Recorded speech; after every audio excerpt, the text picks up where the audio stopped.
Tom Campbell here. I and MBT Events hope you like this video. If you find something of significant value in our videos, please consider supporting their production through our Patreon account or through a one-time donation. It would be very much appreciated. The links are in the description below. Thank you.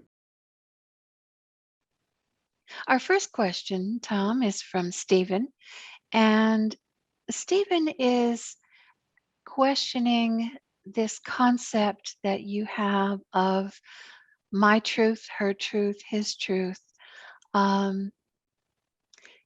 He thinks that truth should be a universal constant, and you are always saying things like, if it's not your experience, it's not your truth, and things like that.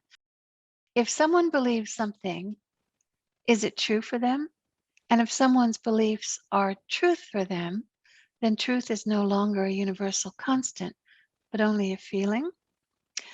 If I feel that the information from the double slit experiment is not true for me, how does that work? As Tom has stated many times, we have a rule set that isn't subject to individual feelings. Please have Tom address or mitigate this inconsistency in order to corroborate his great, important, and true theories. Okay. It's not really an inconsistency. This is just a semantics issue. It's the way, it's how we understand the words that we use, the understandings we have. And like almost every word, you can use words in different ways to mean different things. And he is kind of mixing the word truth used in several different ways. There is fundamental truth, things that just are. It's what he's talking about. Consciousness is fundamental. Okay, that's just true, and it doesn't matter what you believe. That's just true. And there are a lot of other things like that as well. They are true and have nothing to do with individual belief. Truth is fundamental. But now, when we talk about individuals, and I talk about everyone lives in their own reality. Okay. Now, in that reality, what you see as truth, what you feel is true, is, for the most part, what you believe. You see, it's just how we're using the word here. So if you are a believer in whatever, if you're a believer in materialism, then in your mind, materialism is the truth. And that's just the way the world is. If you're a believer in, well, we could list other things, but that's the nature of belief, is that when you believe something, you think it's truth. Okay, now that makes it your truth, not necessarily anybody else's truth. So when I'm talking about individuals and talking about their truth, that's just the truth to them. That's different than an absolute truth for everybody. So everyone lives in their own reality, and they have their own set of things that are true to them. Now, he says that the universal rule set is truth, and this concept that you have conflicts with it. No, this concept doesn't conflict with it. It has nothing to do with the rule set. The rule set defines our virtual reality. And indeed, you won't find things in the virtual reality, at least not things in general, that are contrary to the rule set. Now, with using your mind to overcome some of those rules, you can, in small places, with small numbers of people, you can sometimes break that rule set or bend it so that it doesn't necessarily apply all the time. But in general, for us, the rules in the rule set define the possibilities in this virtual reality. So yeah, those rules say that's the way it is here.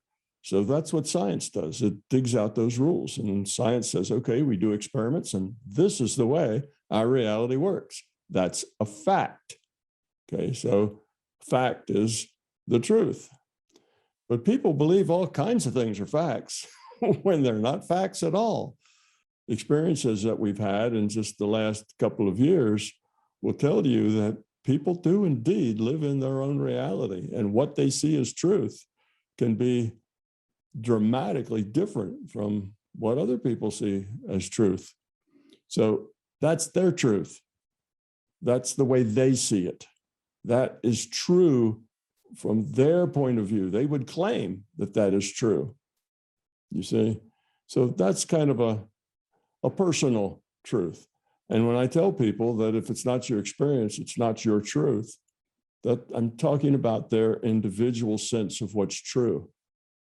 Because if you just read what somebody else says about it, which means you haven't experienced it, you're reading about somebody else's experience, then you're stuck with belief. Do you believe that other person is telling you the truth, or do you believe they're not? Well, there's no way to really know for sure, you see, unless if in science, then you go do the experiment. And the experiment, if it is done by multiple people, multiple places, and always comes out with the same result, then in science, we call that a fact that's been demonstrated that this is true, that reality works this way. Now, when we start to make up stories about why reality works that way, now we find differences. Then we have different opinions. Some people will, come up with one explanation of why that is a fact, and others will come out with a totally different one, why that's a fact. But nobody argues about, is it a fact? You see? So when you hear a scientist say, well, the particle splits in two, goes through each slit and interferes with itself, well, that's obviously not true. That's somebody made that up because it produced the right answer, but it's not, it's not true. But if that person believes it, then they think it's true, which is what I was calling, for them, it's true. From their perspective, it's true. So he's just confused about those two different ways I'm using the word true and truth. And once he realizes that that I'm using it those two ways, then his problem will be over. There's really no conflict with it. People's truths are often simply beliefs without any evidence to back it up. I think Most of the time it's like that, yes. Yeah, I think the evidence that you want to look for in these sorts of things that you were describing is something else. You either believe something or you seek out some evidence to the contrary to to bolster your theory. Yeah. Now you could say it another way. You could say that, well, people who see it such and such a way, that's the truth. And if anybody disagrees with that, they're just wrong, rather than say, well, if they disagree with that, then they see it a different way. They see other things as being true. But they're not. Those people are just wrong. Well, if you come from that viewpoint, now, if people who you end up with a high risk of saying, if they don't see the world the same way I do, then they're wrong, which makes you omniscient and perfect. You know everything, you see. So it's just, that's not a good place to go, where you define this is true and other people are just wrong. Because if it's just a fact you're talking about, all right, water runs downhill, fact. Okay, now people that say, oh no, water runs uphill. Well, you get a glass and you turn it over and see whether the water goes up or whether the water goes down. It's a simple little experiment you can do to determine. So in that case, it's easy, but there's a lot of things are not easy, because a lot of the things that we have to deal with are things that are not facts. They're hearsay. Our world is much too complicated, has much too many layers to it, particularly now with our technologies, that there's a lot of things we do every day that we don't understand at all how they work or why they work. Most people don't even understand why their lights come on when they flip a switch. They don't understand why, their car stops running when it stops running. They don't know why it runs when it does run. They don't understand lots of things that are in their reality. And then when it comes to things that are not just objective science, things that are cultural, attitudinal, all those things, then there isn't necessarily the truth. You see, so it just depends. So I think it's better to look at it from the viewpoint of some things we know are true, like water runs downhill. Gravity, that's kind of a truth. Or that consciousness is fundamental, that's a truth. But there's lots of other things that people just don't know. Okay, it would be better for the country if we do this. Well, now, is that true? You see, who knows? Wait 20 years after you've done that and see what the country's done in response to that, whether or not anybody knows. So we don't know. You see, and people tend to come to beliefs, jump to conclusions, come to beliefs, and then they see things as obvious. Well, it's so obvious. Of course, this would be better for the country. Of course it is. And anybody who doesn't see that, well, they're just wrong. Well, now you're starting to be a bit arrogant. At that point, you have to realize is that there are things that we don't know. We don't know. I mean, how many of us are virologists? How many of us are in the process of making vaccines? How many of us have that kind of personal knowledge about exactly how that goes? How many of us has done that in our lives? So that's part of our personal experience. What, 1/100th of 1%, 1/10,000th of 1% of us? Everybody else just has to believe or not believe what they hear, or take what they hear and say, well, I give this a 80% chance that this is probably right because I trust the people saying it. But somebody else is going to listen to the very opposite thing and say, I give this 80% chance that it's right because I trust the people who are saying it. You have to be careful and allow people to have their opinions, and not be too arrogant in the fact that your assumptions and your ways of seeing how the future is going to work out is the right way, and everybody else who disagrees with you is wrong. So for that case, to give people to use the language that says, well, this is what Susie thinks is true. This is true to Susie, or this is Susie's truth. Okay, that's what I mean when I say if it's not your experience, it's not your truth. I would never say if it's not your experience, it's not truth. That's different between a truth and your truth. Our next question comes from Haradev. I want to know why the things we subconsciously think about happen exactly the same way, while it happens the other way when we consciously think about them. Does the subconscious mind control the future reality in any way? I don't know why, but I feel like my aims are getting far apart while my fears are coming true. I think this effect is stacking up because of my past experience. Is there any way you could spread some light on this issue? Sure. It's not that your subconscious is what's creating reality. It's that your subconscious is where you're keeping most of your fear. If you are fearful, or if you think, I shouldn't just say if you're fearful, if you have an intent, an intention, you put out, we'll call it energy, thought energy, and that thought energy towards something happening. Okay, you want it to be sunshiny next Saturday. You put out thought energy to that. Or you don't want this lump on your neck to turn out to be cancerous. So you put thought energy into that. Or you're afraid that this lump will be cancerous. And that fear puts thought energy into that. A fear is a thought. When you say, oh, I hope that's not cancerous, that's fear.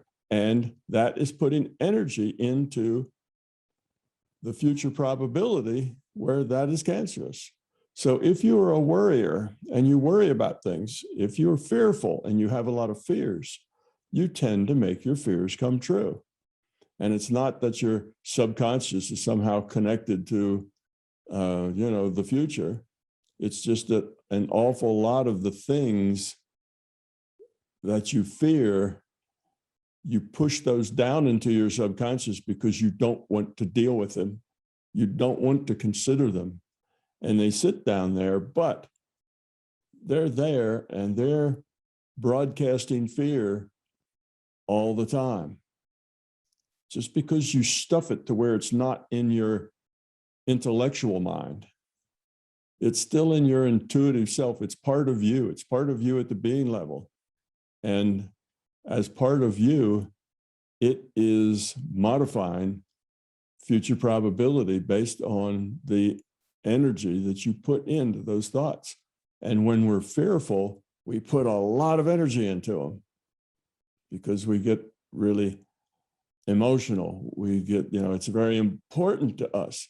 So we put more oomph into the stuff that we're fearful. Well, that has a bigger effect when it comes to modifying future probability. That oomph is the stuff that does the modification. So just because it's not in your intellectual mind doesn't mean that it's not part of your consciousness and that you're not putting energy into it. Anything that is in you, part of your being, that's part of your consciousness. It's part of your knowing. All of that fear is a part of you. And it's creating what it fears. Now, if you are a person that doesn't have many fears, or maybe you don't have any fears, and you tend to be happy and very positive, well, now all of your thought energy is going to create positive things. And you'll be one of those people that are just lucky.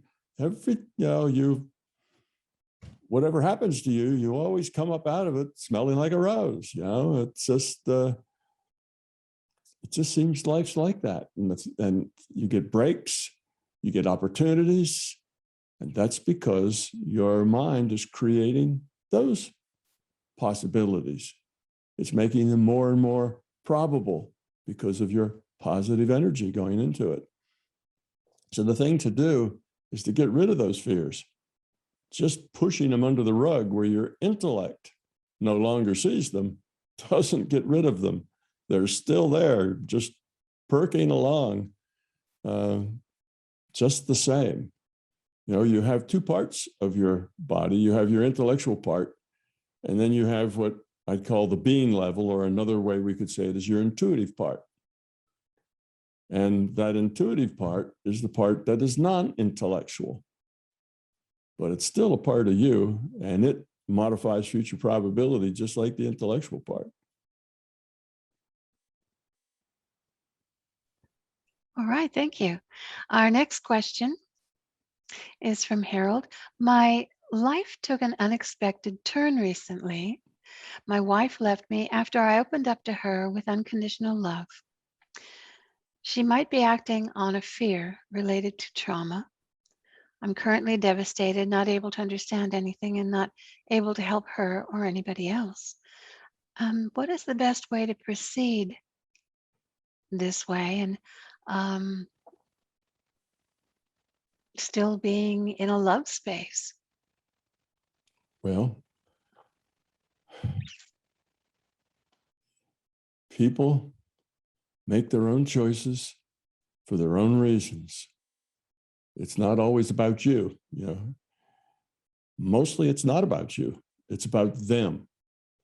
And even if you are the perfect person, even if you have gotten rid of most of your fear, even if you are a very loving and caring and positive person, that doesn't necessarily mean that everybody around you will also be that way. Matter of fact, sometimes as you become more of the perfect person, it makes other people feel less perfect in comparison. And if these people are very insecure and self-centered, then the fact that you don't give them excuses anymore for not liking you.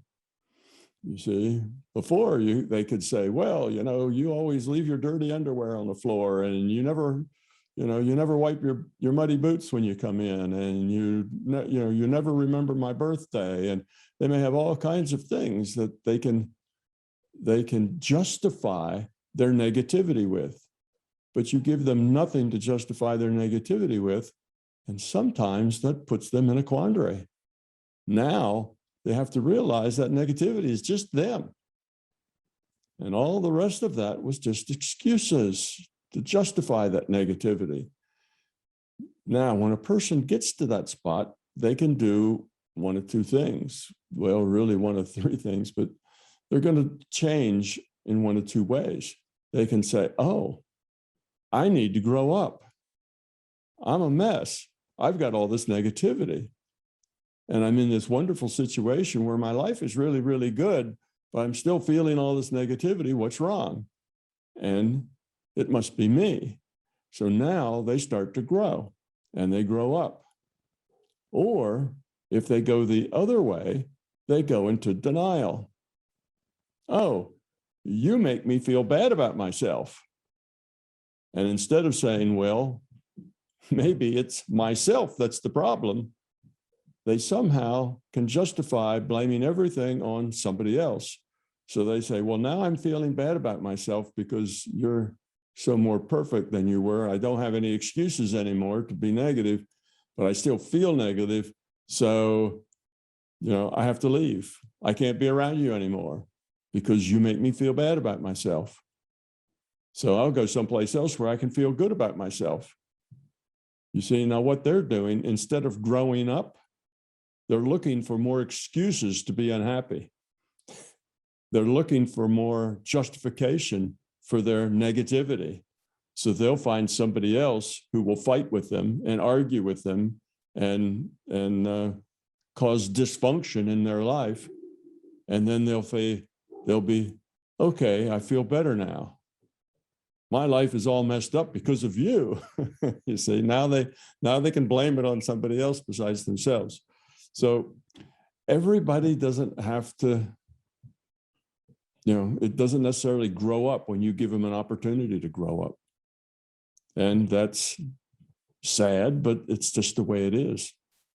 So if you're in a situation where you trying very hard to be as thoughtful and as perfect and as non-ego and non-fearful, and that's causing a person to want to get away from you, then you have to realize that that's that person.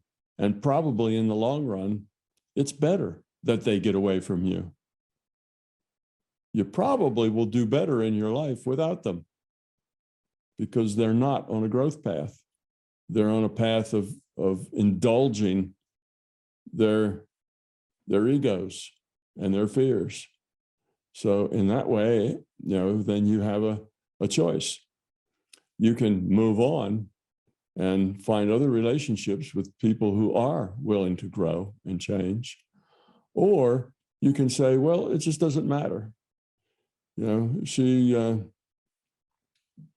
that way, then I can live with that. But it sounds like if she just walks out and goes, then you don't have the chance to live with that. So I just look at the situation and see where it might lead. But in the end, you will be better off, even if you're running into pain right now. Because if this person is unable to grow up and just looking for another negative situation so she can blame her negativity on somebody else, then that's really probably not what you want to do with your life. You probably are going to be much better off elsewhere, other relationships. So in that way, you'll look back on it and say, getting out of that relationship was really a good thing for me. I was able to go forward more easily. Or you may say, gee, that's a shame she left because she was really a hard teacher for my ego. She really was a wonderful teacher as far as me not reacting out of ego and not being angry and not getting upset. And I was learning a lot. Too bad she had to leave because, it only takes one to truly love in a relationship. It doesn't necessarily take two. It just takes one.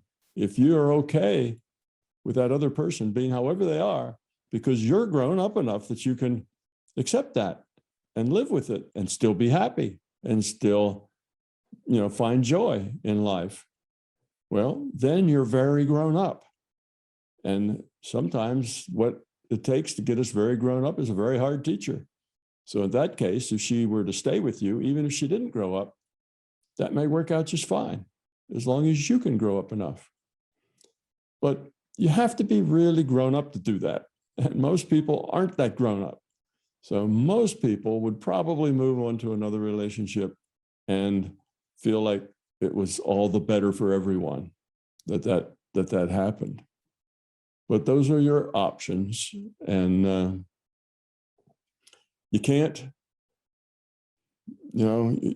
control other people. You shouldn't try to control other people. They are how they are. And if you can live with them as they are, good. If you can't live with them how they are, then it's dysfunctional for you to stay together. And it's time, it would be better for both of you to move on to something else. All right. Thank you, Tom.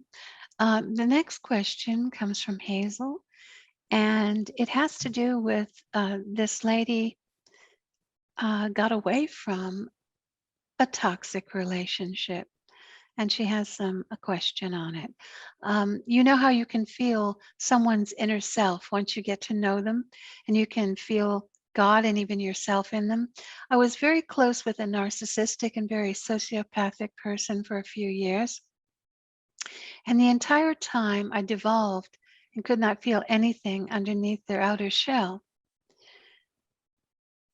It felt like there was no soul there. I feel very uncomfortable thinking about this, and I kind of wish I never experienced it because it feels like my innocence and outlook on life became not true anymore. It will always stay at the back of my head from now on because it feels like in any other situation, love will help make things a bit more okay. But with this other person, any amount of empathy or love was taken advantage of. I understand psychological trauma may have caused the person to be like this. Do you think being like this is a natural state of being sometimes? I think maybe our natural state is neutral plus love because love feels so good. Maybe our natural state can also be sociopathic at times, but if there's no blockage, one can come to the conclusion that love feels better and that all the negative thrills are short lasting and causing more negative feelings in the end for themselves and others. Does love help sociopaths, psychopaths? Are psychopaths the point of no return where no love can help? Are they kind of a spiritual black hole? Yeah, well, they could be all of those things. Yes, sometimes love is exactly what's needed to turn a sociopath around into a more positive individual. And sometimes, no matter what you do or how positive you are, that just isn't going to happen. They're not ready to turn around yet. They're too deep into their own self-pity or their own ego, their own fears. They're so deep into that they're not ready to turn around yet. They need more pain before they get to the point that they turn around, and they may not turn around for lifetimes. But will they continually forever just degrade and disintegrate? Probably not. Probably after 2 or 3 or 4 unsuccessful lifetimes, the system will try to put them into a situation where they can do better, a very easy, a very simple situation, and try to get them to not be so negative so that they can go forward, and give them a very simple, a very easy, a very straightforward set of experiences that are not very challenging. Now maybe they could find that in many places. Maybe there'll be a sheep herder in a agrarian situation where there's not many people around and they just sit out with the flock all day, and that's what they do. There's not a lot of interaction. It's just with their immediate family, and maybe through that, particularly if the other family members are very giving and loving, maybe they'll turn around. Or maybe they have to come back as a dog, or a cat. Maybe they're not capable yet of dealing at that level of choice. They may have to back up to something else where the choices are a much smaller set, a much smaller decision space. Maybe they'll then have to grow up to get to the point that they can handle bigger decision space. So anyway, the system will work with them to get them to move in the positive direction. How many lifetimes it'll take? Who knows? It depends. But I don't think that there's anybody that's incorrigible. I think everybody eventually can work themselves back out into a positive path and continue to grow. It just, most of us don't go backwards that far, but sometimes it happens. And it just takes a lot of effort to, you're digging a hole for yourself as far as all of that de-evolution you have to now make up with positive evolution. And it may take you, 10 lifetimes just to get back to where you were a decade ago. But that's just the way it is. There's no free pass. You have to work. You have to do it. You have to change yourself. So sometimes, yes, love can help such a person.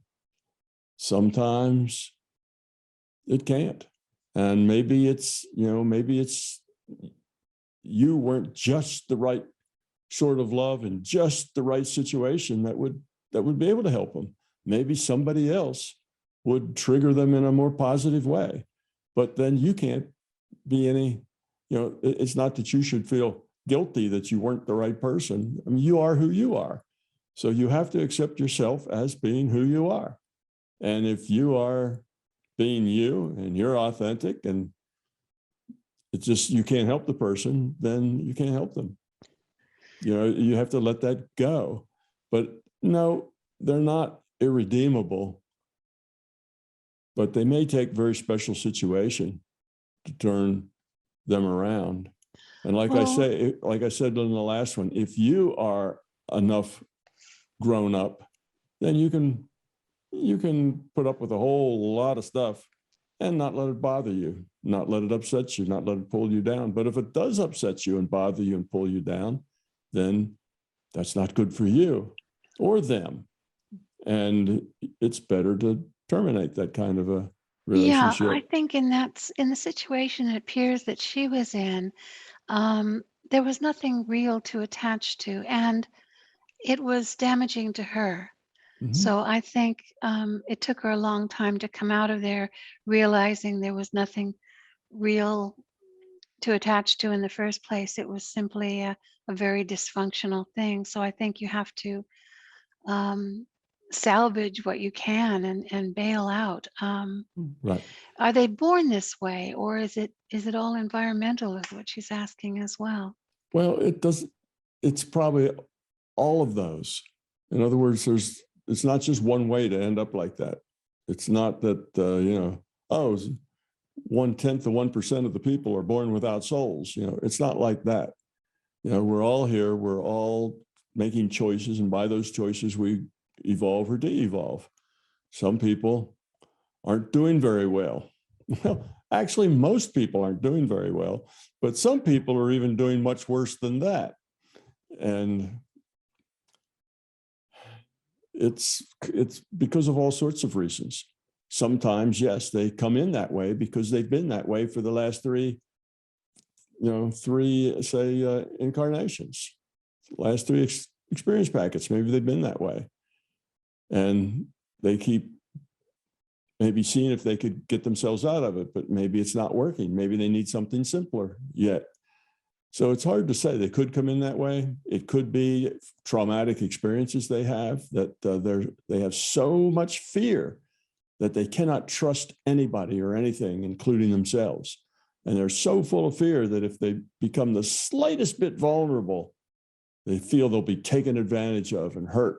So they can't let themselves connect. They can't let themselves become a friend. They can't let themselves care.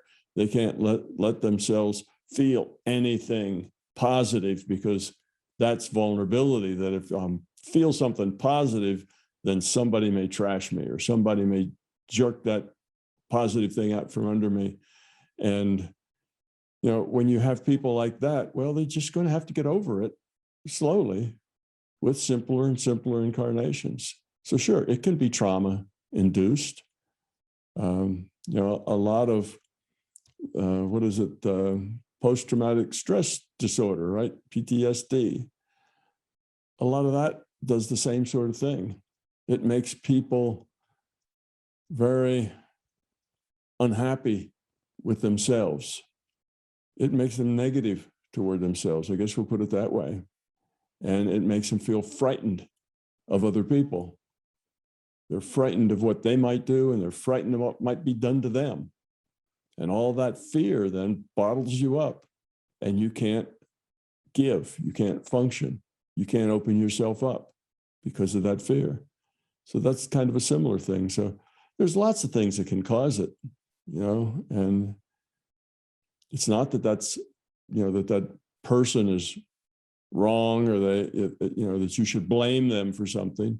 They just are how they are. However they got to be that way, we don't know. But if you are not on their path to growing up and getting over it, then you might as well, remove yourself from the relationship once you find out that it's just unworkable and this is not what you want and you can't live that way. Now if you were, had gotten rid of all your own fears, you maybe could live that way and still be happy. But most people couldn't live that way and still be happy. So if that's where you are, then again, don't blame yourself for not being perfect. You are who you are. You accept that and you deal with it positively. So it's not for you. And it's a good thing to leave alone. But people end up that way for 10 or 20 different reasons, I'm sure. And there's probably 10 or 20 different ways in which they can get out of it. But typically it's not just simple. They're broken, they're damaged, and they're going to have to change that themselves. And they will eventually. Well, thank you, Tom. I'm sure that Hazel will appreciate your big picture view on this with your experience and how reincarnation works, how quality of being works, and how these things take a lot of time. I know you say that people come in with their quality that they've earned the last time. So that may not be always be the case either. Some sort of traumatic thing may just glitch in the wrong direction. Well, you can come here and have something traumatic happen to you and Yeah. not do very well. Yeah. But that doesn't mean necessarily that the next time it's going to be that way too. Every incarnation is not, love and peace, tremendous amounts of growth and everybody lives happily ever after. Some incarnations are hard. Some of them are difficult. Some of them you do stupid things that get you into holes that you can't get out of, and et cetera, but it's just one chapter in a very long book, Yeah. So they're all not, roses and sweetness. Some are very difficult and you don't do so well. But who knows, if you got a person who was at the point they were just like nobody was at home, you know, they, like she said, they had no soul. Yeah. Who knows how much better that was than what they were the last time. Maybe the last time they were very actively negative, and their success this time was just to hold all that in. You know, who knows? We don't know. But we interact with people, we do the best we can, we love as much as we can, and sometimes, you know, it works out really well, sometimes it doesn't. But the person here should realize that, you know, she said it kind of hurt her perspective, that she had a more positive perspective. And well, you have to realize there are people like that in the world, some people who are damaged for whatever reason. It could be no fault of their own. They may have been just put in a very terrible place. And you just have to not feel negative about them or feel like, oh, you know, and get away from me. You just have to realize that they're on their own path doing what they're doing. And you interact with them in the most loving way you can. And sometimes you can't. Sometimes they're not good for you. And they weren't good for this lady. So you need to back away from that. And it's good actually to have that experience, because now you'll be more aware of it next time. And when you meet somebody like that, you won't keep making excuses for them. Well, they're just having a bad day. Well, they're worried about their father being sick. Oh, well, you know, and you keep making excuses and excuses until you realize that, no, they actually basically are damaged, you know, and they're working on something. They have lots and lots of fear that have basically locked up with fear. Well, it's not that they're awful people. It's just where they are. That's where they are on their path. And if it conflicts with what you need in life for you to grow up, then it's better that you part ways. I think that you have some very good insights and a very compassionate way of looking at things, because of the big picture view of, we come here, we experience things, we learn, we grow, we might devolve, but there's always that opportunity to grow. And to just look at a person in this one lifetime with this one avatar as being completely hopeless and damned, or whatever people imagine, is not probably the best, most compassionate way to look at it. No, we all are on our path doing the best we can with what we've got. Just as simple as that. That doesn't mean that, you know, everybody is a good match for us as far as our own growth goes.